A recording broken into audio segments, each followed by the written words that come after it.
Do you have one of those spiritual brothers or sisters that start their sentence off with like, don't take this the wrong way, but I definitely have one. His name is Pastor Nicky Raiborde. This man of God has preached in 70, 80 something countries and has read tons of books. He told me that he read my book. And so I was at his house and I asked him, I said, all right, what do you think about my book? First of all, it was very practical, like example, I realize in today's day, when we talk about demons, deliverance, and all these things, we talk about it in a very framework of theological scriptures, like, hey, this is this, this is this, this is that, which is fine, which we should, but you had ownership to it. You talked about how like you're overeating and things like, you talked about some things that people will not talk about, right?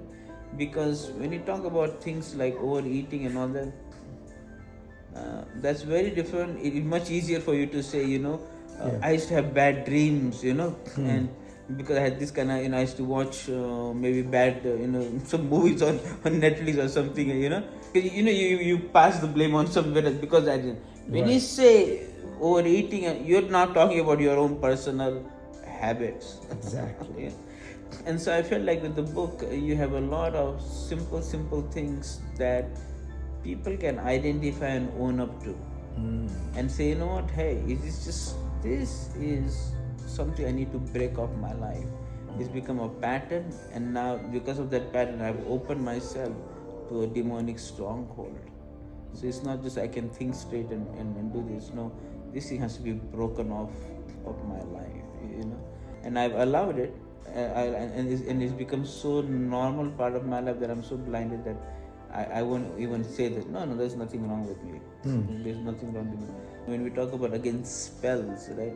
You think of maybe movies and there's a spell over, but you're living under that spell daily, by your responses, by your behavior, by just your everyday stuff that you do. And I think you address those things very well. That's why I like the book, because I thought, number one, you took it very personal. There was ownership. Number two, it was very practical. People can identify with it, and and say, you know what, wow, okay, yeah, I'm willing to deal with this.